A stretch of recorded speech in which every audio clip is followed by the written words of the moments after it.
C'est bien d'étudier, n'est-ce pas?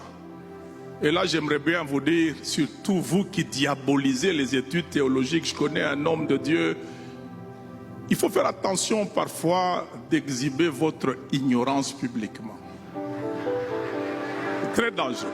Il parlait avec toute sincérité, diabolisant les théologiens. Il dit, est-ce que Dieu, on l'étudie et tout ça? Bon, il n'y a pas de problème. Quand tu dis Matthieu chapitre 5, premier verset, est-ce que Matthieu avait écrit 5, 1? Il manipule une Bible où c'est écrit Louis II, docteur en théologie, et il insulte la théologie. C'est les théologiens qui ont structuré la Bible. Il ne faut pas mépriser les études théologiques. Mais attention, quel que soit le niveau d'études théologiques, si tu n'es pas appelé par Dieu, ne fais pas du bagage acquis à l'université théologique une clé d'appel. Non, non. Fais ton agrégation, donne cours.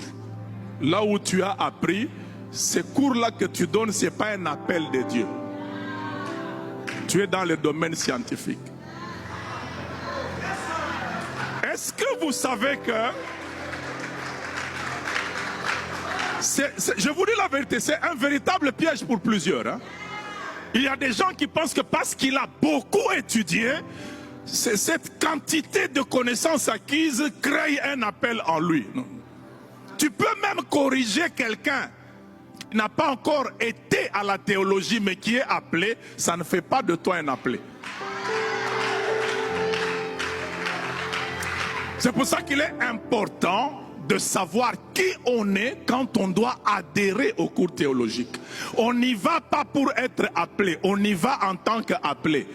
Ou bien on y va pour aller asseoir les connaissances et les structurer bien dans la tête. Il y a des gens, le voyage en Israël a créé l'appel. Il est arrivé en Israël et il se sent appelé parce qu'il est arrivé en Israël. Il est entré dans l'eau du Jourdain.